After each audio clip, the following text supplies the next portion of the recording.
Hi, good evening, everyone, and welcome to another edition of our Justice and Pieces guest speaker series. And today's guest is a very interesting transition. She went from lawyer to teacher, and I think she's getting her convocation next week there. So thank you so much, Nia, for joining us here today.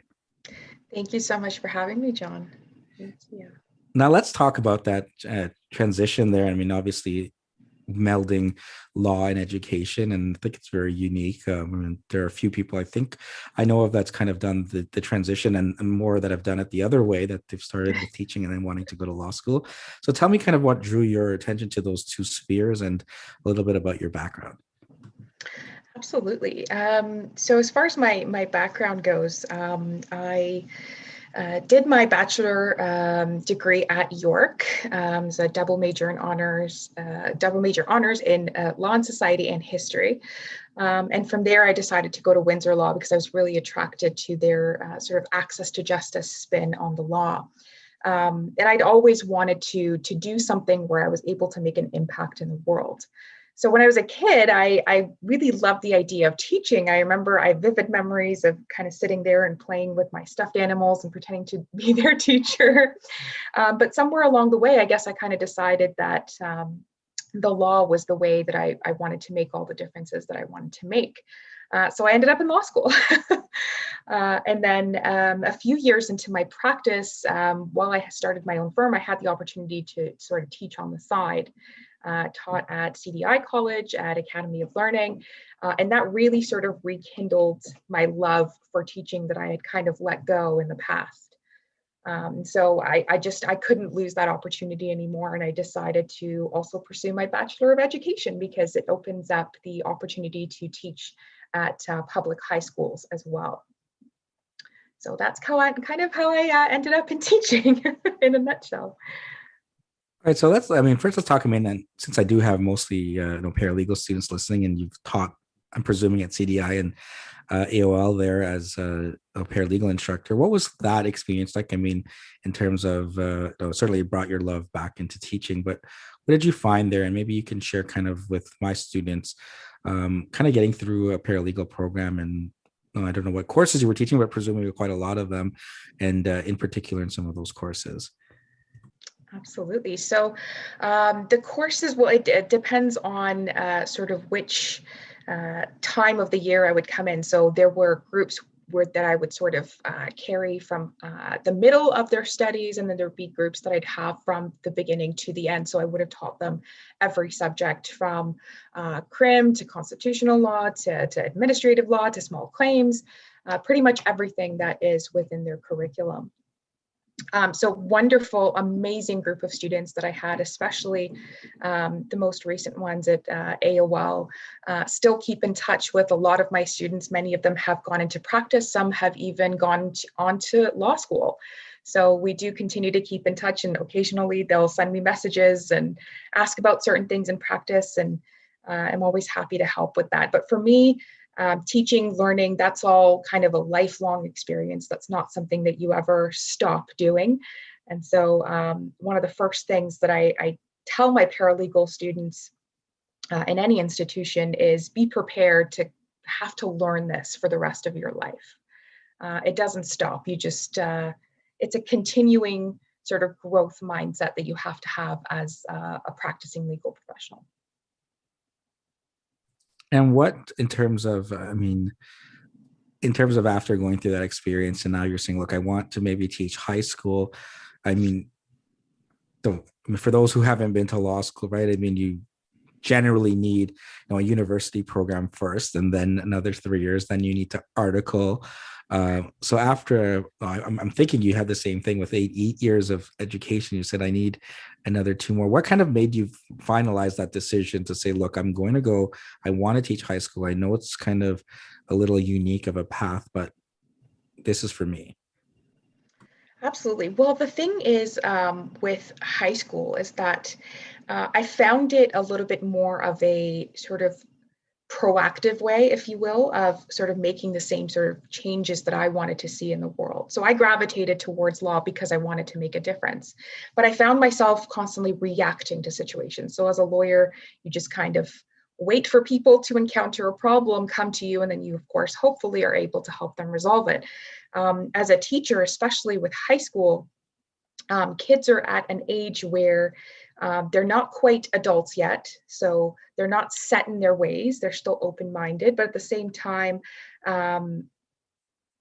they are able to ask important questions. And that's really what I try to kind of get from my students, is this to tap them into this ability of asking questions about the world that they see around them, the oppressions that they see around them, the injustices that they see around them, and to ask, what can I do to change that? So tapping into kids at an age where they're still open to that, I think was really important for me. With adults, that's a little bit harder to do, of course, because we've all had so many experiences and many of us tend to be set in our ways. So what was the experience like then in getting your bachelor's of education there? And I think you probably would have had to do some placements as well. Were they done remotely, and how did everything work out over the last challenging year we've had? Quite a roller coaster. So first year of my Bachelor of Education was great because we still hadn't run into the pandemic, the first half of it at least. And so I had in-person placements. Everything was great, super exciting. I was kind of nervous going in because I was like, I'm really old compared to these kids. So I was a little bit nervous about being in a completely different age group, but it turned out great. Made a lot of amazing friends, and something that sort of came to my attention is how much people have changed since I was doing my bachelor's degree. I think this generation of students and teachers are just incredibly kind people who are very passionate about what they do. And it makes me proud to have been part of that group. We definitely did have some online placements as well this year. Of course, those are not as fun as the in-person ones. Teaching to sort of empty boxes, and half the time you don't know who's there and who isn't. That's always a challenge. Engaging students during these times is a challenge, but as a teacher, you learn to think on your feet and you come up with creative, engaging ways to make sure that your students are getting everything that they need out of those classes. So quite a learning experience. So in terms of that, I mean, I think maybe what from that experience, and I can certainly relate to, because it's at least here on Teams and Zoom, sometimes they get the pictures, like the one student that's here with us, but I mean, I've always found it challenging because you don't get that reaction. And I think I had a speaker not too long ago, also in education, said something. I have this the forehead line test. I'm like, what does that even mean? And he's like, well, like the more lines you see on the person's forehead, the more confused they are about what you just said. So you can repeat it, but you don't get the benefit of seeing people and their reaction or hearing them. I said, well, I thought I was, I'm not a stand-up comic or by any means, but I thought I had some humor, but you get silence all the time. So you kind of have to start laughing at your own jokes, like I'm doing now. But the what issues did you have in terms of kind of making that transition, and certainly going from teaching, as you know, from places like CDI and AOL and Trios, where you have a wide variety of different people from different backgrounds and different age groups, to then looking and working with high school students? Well, actually, one of the things that has really helped me in teaching high school has been my past experience from AOL and CDI, in the sense that I always had been teaching a diverse group of students. So to be able to take that experience and then apply it to a group in high school, there were, of course, difficult moments, but that aspect of it really helped me out.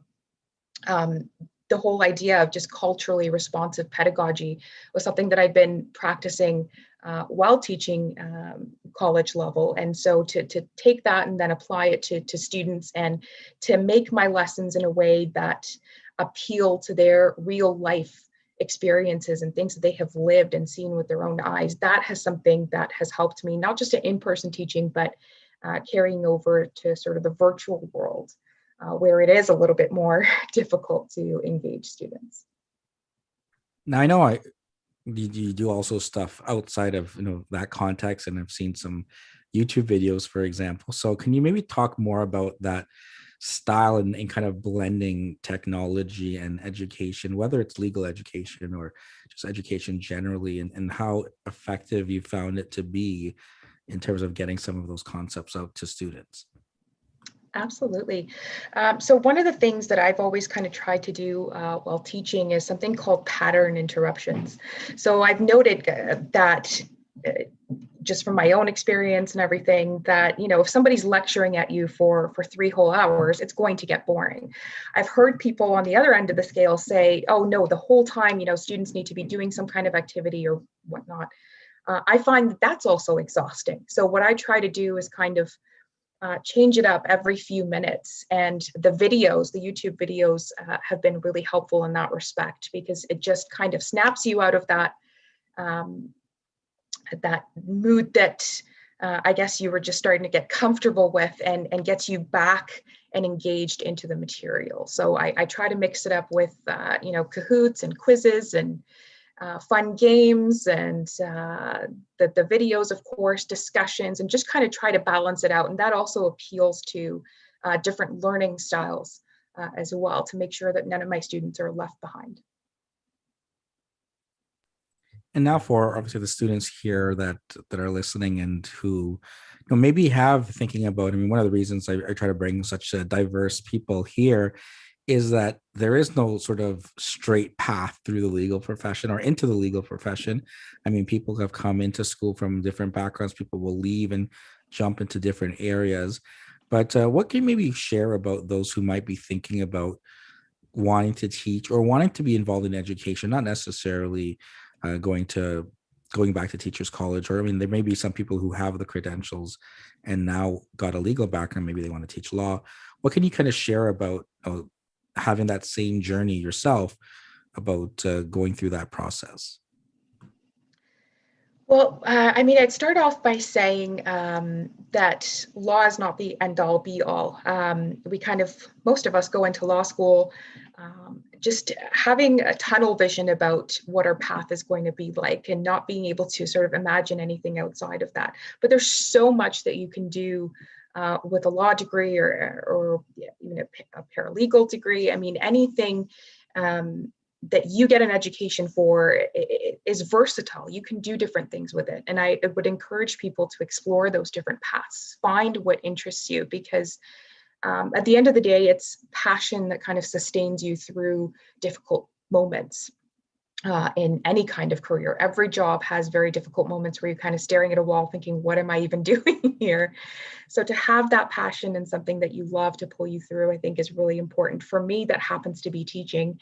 For anyone who is thinking about going into teaching, I would say for sure, it needs to be something that you have patience for, dedication for. It's something that you need to be comfortable with admitting that you don't know anything about, and that it's a constant, consistent learning process. When I came out of AOL, for instance, I thought, okay, that's it. I know everything. I know everything about how to teach.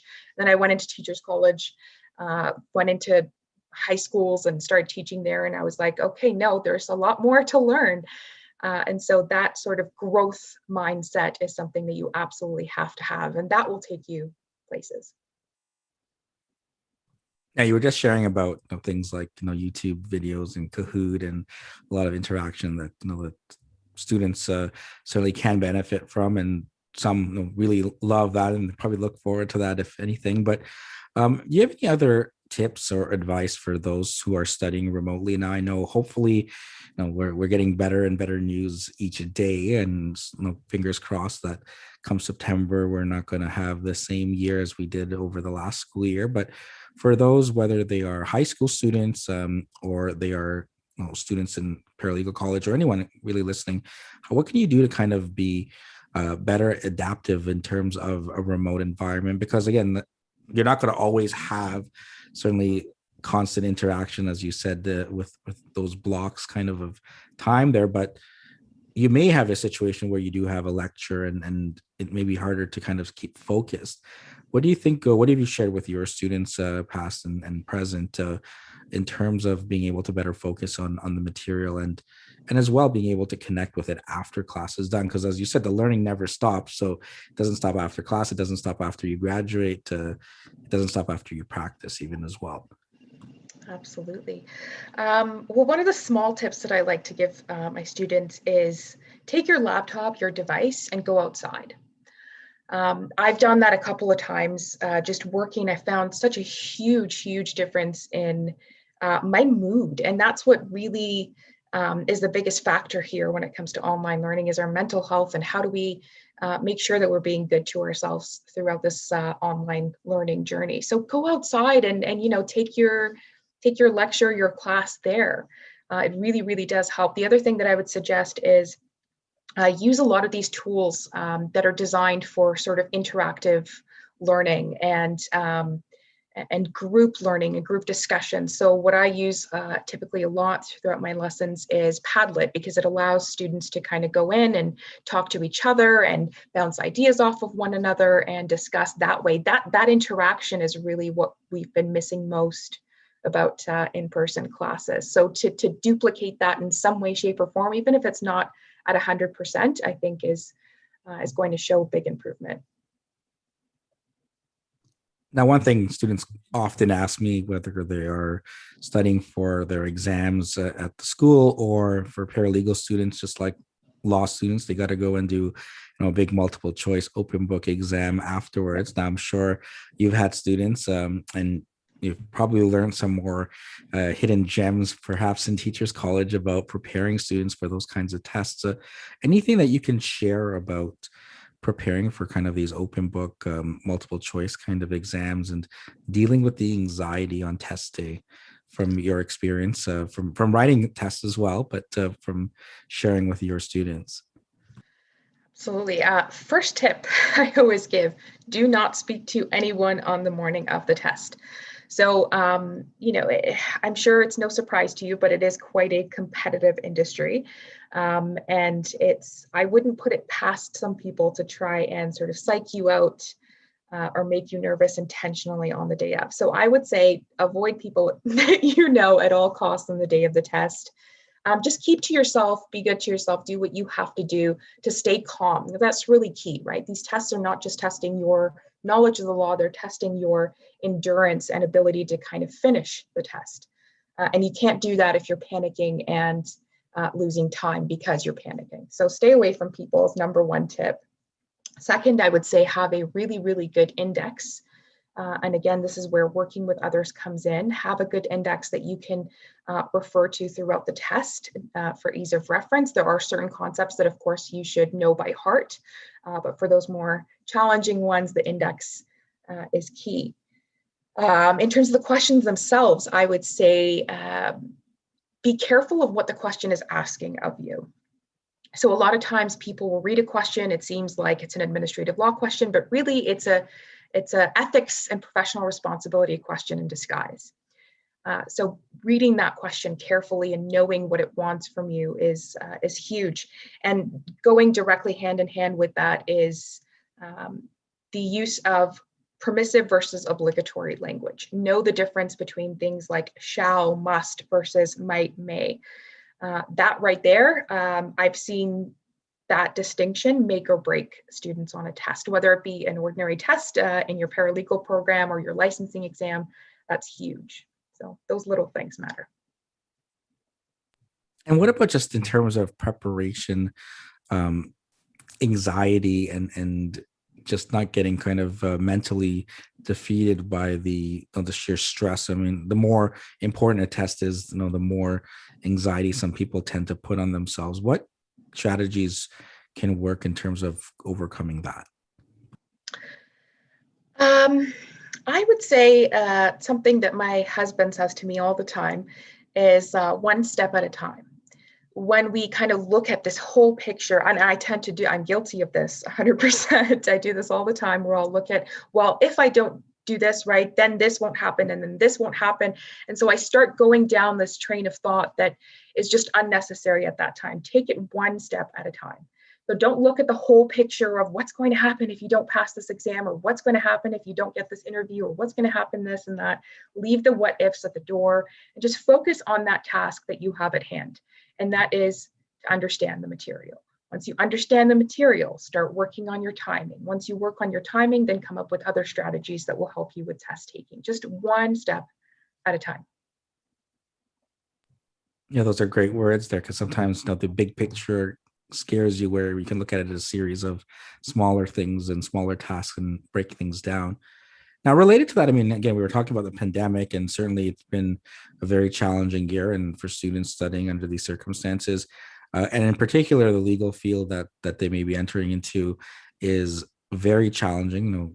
Other sorts of, it's not like the anxiety stops after you get that license, right? So, what have you found that's been working for you? And maybe it's the same kinds of stuff there, but in terms of taking care of your own mental health and being able to find some time for yourself. I mean, you're balancing obviously a change in career and a pandemic going on, right? So what did you find kind of made you wake up in the morning and say, look, I'm ready to take on the world, and not worry about all of these things that are going on in our world? Well, I've always said my anxiety is sort of my gift and my curse at the same time. When you allow it to, it can become very overwhelming. But at the same time, my anxiety is one of those things that has always pushed me to do better. And so I would say to listen to your inner voice. And by inner voice, I don't mean that sort of saboteur that tells you can't do things, but listen to that inner voice. It knows you. And it knows what you need. It knows that you need to sleep a little bit more that night. It knows that you need to say no to a particular task because it's just become overwhelming and it's one too many things that you have taken on. That's absolutely key. There was a point in my career where I made it a point to stop checking emails after a certain time in the day. And I was like, that's it. After this time, I'm not looking at my emails. Everything is going to sound urgent to me if I look at it right now. So I know myself, right? Little things like that. Just, making sure that, for example, on my Sundays that I'm doing absolutely no work of any kind. Those little things add up to a great work-life balance. It's very difficult in the beginning when you're starting out with your career, but it's absolutely essential that you establish those sort of boundaries and lines down the line going forward, especially in our profession where it is incredibly stressful and there's a lot of liability. So this is, if you want to be in it long-term, this kind of stuff is key. And it's great obviously taking the time to sort of unplug, right? Because and recharge, and then be able to go back and help your clients or your firm or wherever you're working. What have you learned, I guess, from your time in law, now that you're going to take away into education? Is there any lessons there that are going to follow you into education? And I mean, I don't know if you continue to practice even like on a part-time basis or anything since moving into teachers college. I do some consulting work for a firm that's run by a friend of mine occasionally. So when she has sort of cases that require a higher level of writing or submissions that are particularly difficult to pull off, she calls me. And so we do continue to work with each other on that front. I forget the first part of your question. Sorry if you Oh, would in terms of any lessons you've learned from Oh, practice there. yes. Preparation. Preparation is huge. I think no matter what you're doing in the law, whether it is studying for it, practicing it, preparing makes a huge difference. So, if you're going into court and giving submissions, take a few minutes before you go in to sort of anticipate questions that might be asked of you by a judge or a master. So that you're not caught off guard, right? Of course, you're going to know your case inside and out, but there's always that one question that you wouldn't have thought of just by knowing your case well. Specifically, go in and think from the perspective of, if I were trying to destroy this case, what kind of question would I ask? And so go from there and come up with as many questions as you can. It can never be hurtful to be over prepared, but it can certainly be damaging to be under prepared. So I think that's great. I mean, I think a lot of people emphasize there's no substitution for being prepared, right? At the end of the day. I mean, it's not the only thing, but the more prepared you are, as you said, the better the results tend to be. Now, you brought up about writing there, and I think the other question that I always get from students, again, given the diverse backgrounds of students I have, is what can we do to improve our writing? Now, there's a lot of students, English is their second language, and it's even more challenging. I think understanding and grasping some of the legal concepts. They have that familiarity from their, the laws. It's obviously different from country to country, but it's then kind of taking that and expressing their ideas down. And we'll focus on writing because the follow-up question is going to be about oral advocacy and presentations. But in terms of writing, what can they do to better improve their communications, their written communications? Well, the two pieces of advice I would give on that one would be first to focus your response or your piece of writing. So if, for example, it's a test, right? It's an open book test, let's say in your paralegal program, and someone's asking you a question, you have to write a paragraph in response. You don't need to answer anything more or less than what the question is asking of you. So reading that question carefully and phrasing your answer in a way that just answers that question is huge. One, because you are going to get the points, right? You want to answer the question. And two, the easier you make the life of the person who is grading your paper, the better, right? So if you make them read 6 paragraphs worth of stuff that doesn't really need to be there, that's not going to put them in the greatest mood, right? So know your audience and phrase your answers accordingly. And the second piece that I would say is point first writing. And this is something one of my profs in law school really tried to hammer home with us as point first writing. So make your point and then substantiate it and back it up with everything that you have in support. Don't go on and on for 4 or 5 paragraphs and then at the end of it put your point, because that kind of wastes the reader's time. They have to now go back and reread everything that you've just written to understand if your support actually justifies the point that you're trying to make. So point first writing is a big one. Now, as I was just saying, well, the other issue then comes into, we have maybe ability to write it, explain your thoughts, but then you're going to have to go to court one day, or in class, you've got to do a mock trial like a number of my students have tonight. And perhaps in high school, I remember having I remember in my high school law class pretty fondly, because I feel we recorded our mock trial in like City Hall or some City Hall at some point. So I remember wanting to make a big deal of it. But even for presentations, I find that getting that confidence to speak. Now, again, I don't know in terms of, how many presentations, you may have had students do in the past, but how do you overcome those nerves about presenting, and how do you get over the anxiety we were talking about before about speaking in front of court or speaking in front of your class, regardless of if it's a high school class or a law class, whether it's a mock trial or a real trial? For me, that goes back to the whole preparation idea. For me, my confidence will always come or be directly correlated with the level of preparation that I've put into it. So if I haven't prepared, I won't have any confidence. By contrast, if I have prepared, I know what I'm talking about, and my confidence just naturally sort of flows from that. So I would say put in the time. It really is worth it to have this incredible tool to sort of combat the anxiety that comes with presenting in front of people is huge. There's a lot of issues in the world that we don't really have any sort of tools for or solutions for, but this is one that absolutely can be helped with preparation. And so, I mean, as you make your transition now into education, is there anything that you're going to miss about I know you're doing a little bit of consulting still, but is there anything you're going to miss from your time in law? Or are you okay to say this is the end of this chapter and I'm ready to embrace teaching, and hoping that starting in September that I'm going to get a chance to do what I really set out to do over the last few years?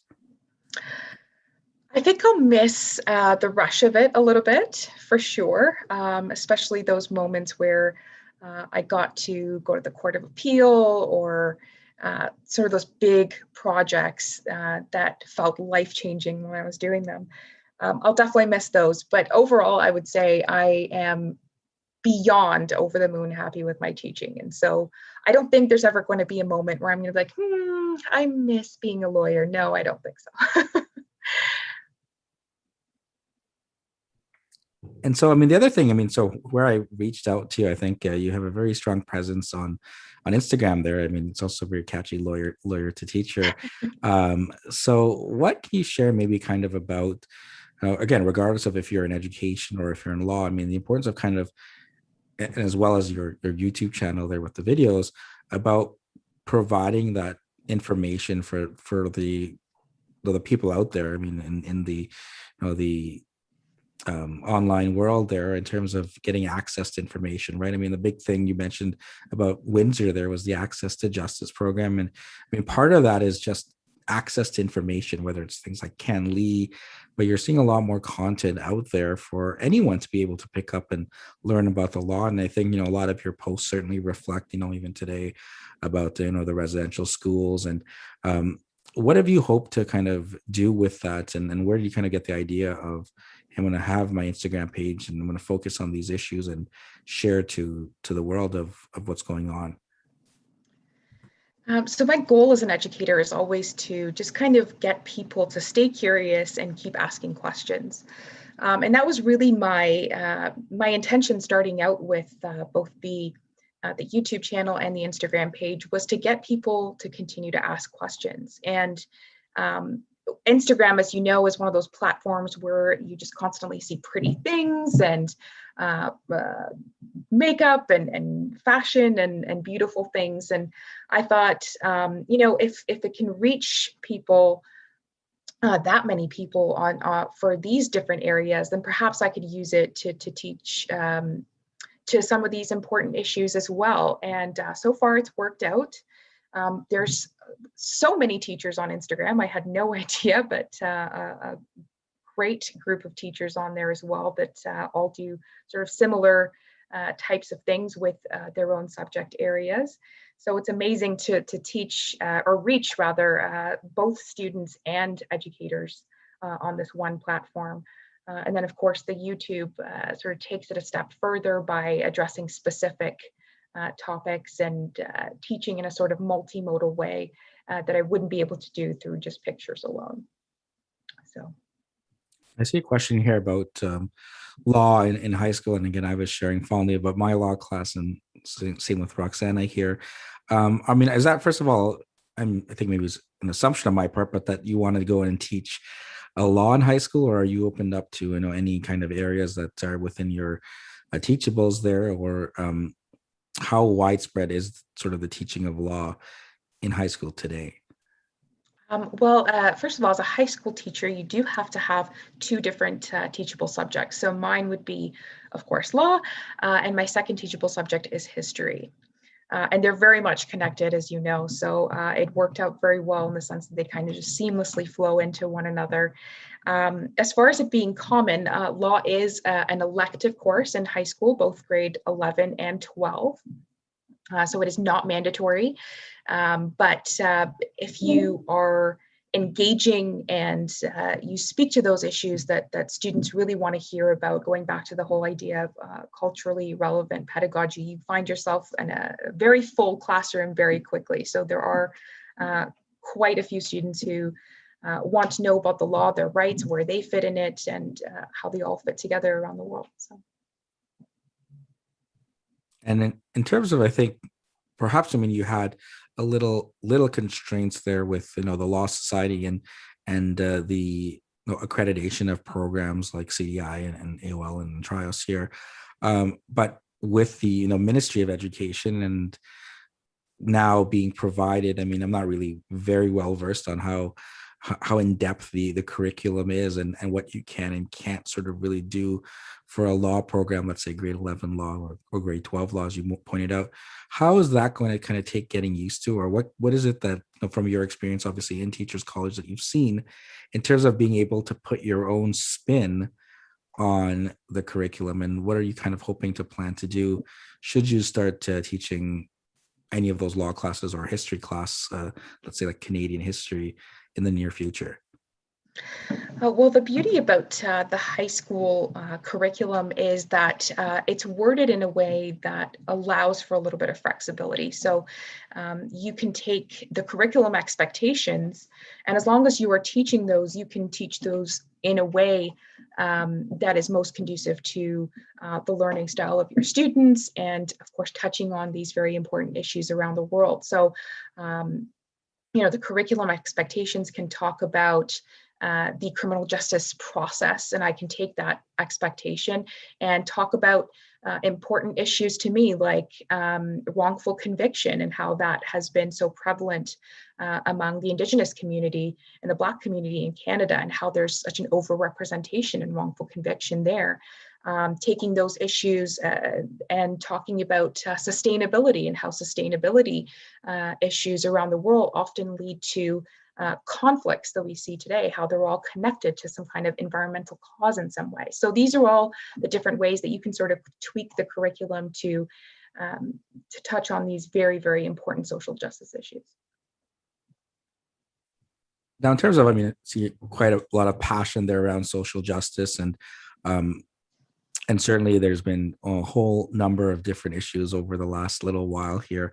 One of the other things that we've been talking about with those in the legal profession is just the composition of our profession itself, in terms of diversity, and perhaps the lack of diversity in the legal profession. And now you're going to have the opportunity, as you said, look, I can go and influence young minds, in high school, who may have career prospects of wanting to go to law school and wanting to become lawyers or paralegals.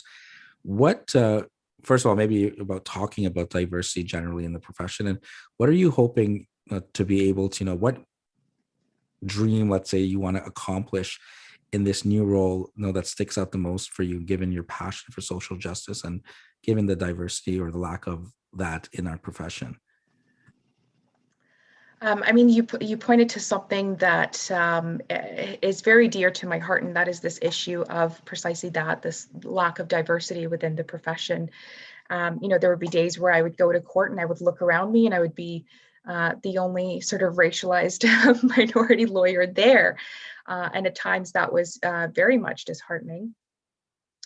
And I think there comes a point in every legal professional's life where you sort of learn that you have to advocate for yourself as much as you advocate for your clients and everyone else.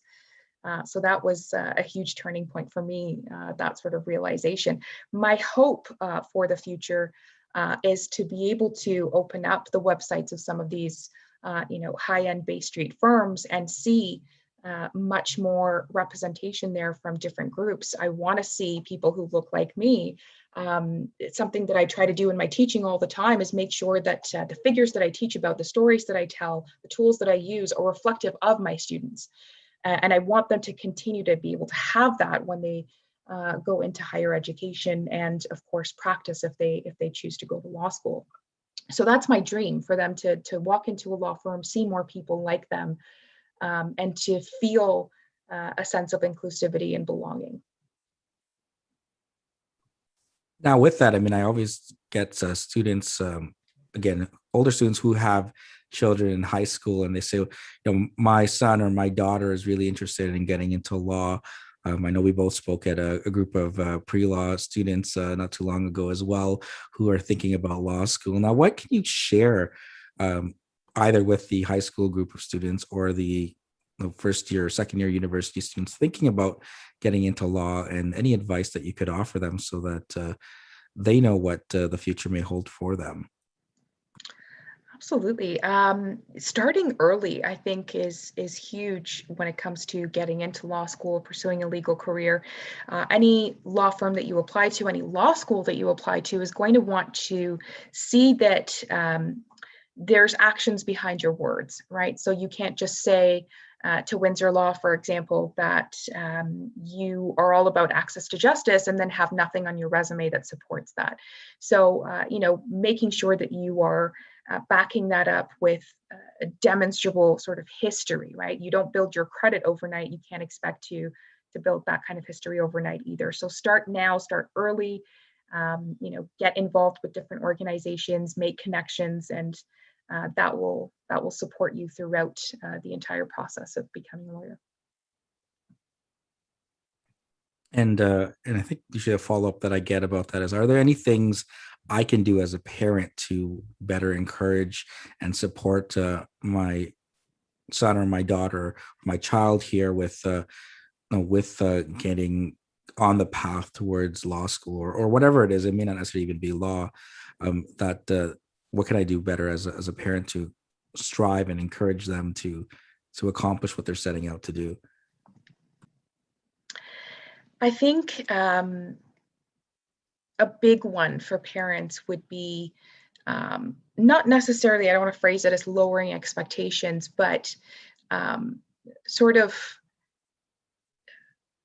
taking expectations from one area and moving it to another, perhaps, is less emphasis on grades and more support for actually understanding material and for being able to apply what they've learned to the real world, more support to make those connections and get involved with those sort of extracurricular activities that they can use to support their resume. I think parents tend to focus on grades so often, and students do as well, that we sort of lose sight of the bigger picture of why we're doing something or where we plan on ending up. So less focus on grades, I think, is the biggest thing that parents can do to support their children.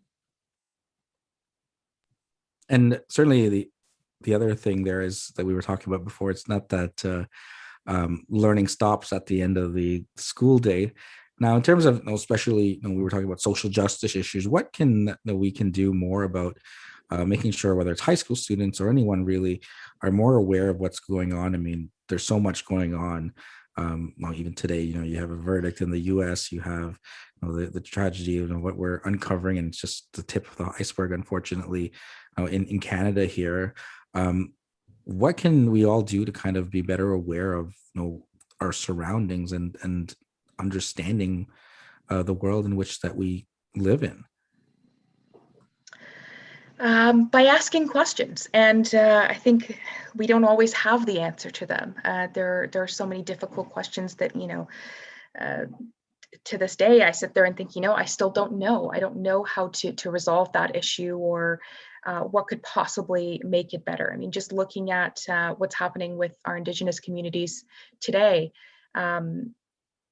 I've been advocating for years for us to stop using words like cultural genocide or acts of genocide or any of those sort of prefaces that sort of minimize the atrocities that have been taking place against Indigenous communities, and to sort of see what's unfolding today and what these communities must be going through. I mean, I don't know about you, but I can't think of anything that might make that better. So there are certainly going to be questions that are left unanswered for us, but it's a starting point to ask and to see, what we can do differently. Let's do something differently than we've done in the past, right? Obviously, it hasn't been working. Let's try something different, and hopefully, by process of trial and error, eventually we will, by asking these questions, get to something meaningful and impactful.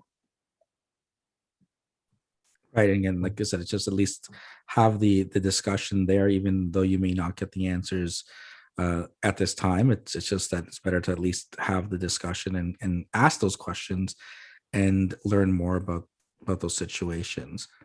Exactly. Now, Nia, thank you so much for taking the time here and joining us today and sharing about your journey into law and then out of law and then into education. I was wondering if you have any final words of wisdom for anyone listening, again, about whether about the law, about education, about succeeding as a student or going into the profession. And I think as well, understanding that the end goal is not, I mean, we talked about this before, it doesn't just have to be this, tunnel vision path that I'm going to be a lawyer and I'm going to be a corporate lawyer, or I'm going to be a paralegal and I'm going to be doing small claims court, and that's it, the be all and end all for it. That, you can go through different paths there, and what you're going to do at first is not necessarily what you're going to do 5 years, 10 years later. And it's perfectly okay to have a reset there and find your passion, right? Which for you is teaching. Absolutely. Final words. I guess if I had to give any sort of final words, it would be, first of all, to put yourself first, right? There's always going to be work out there. There's always going to be something that needs to be done. There's always going to be a person that needs your help. But there's really only one you, and a you that you cannot duplicate or get back, right? So putting your health first, and your not just physical, but mental health first, being able to prioritize saying no when you're feeling overwhelmed, that I think is huge. And as I mentioned, in this profession in particular, where there's so much stress and so much anxiety, and you are literally taking on other people's problems, I think it's all the more important to pay attention to that. And just make sure that you're going into this path for the right reasons, right? Don't do it because it's something that your family wants. Don't do it for money. Don't do it for anything other than the fact that you love it, because that's what's going to sustain you in those moments that might be a little bit more difficult and challenging. Perfect. So some great words there to end by, and certainly congratulations to you and on your convocation there next week. And I wish you all the best there as you start your new career here. And then thank you so much for taking the time and joining us and sharing your story with us, and advice for all the students here listening. And thanks to everyone for tuning in as always. Enjoy your weekends, and certainly next week brings some more things that you can do as of June the 30th. So, I mean, maybe you have a better celebration now, because the next day you can go in and do a lot more than we could do a few weeks ago. So take care, everyone, and thanks again. Thank you so much for having me. Bye-bye. Thanks so much, Nia. Thank you, Roxana. Very nice to meet you. Nice meeting you as well. Have a great day. You too. Bye-bye. Thanks.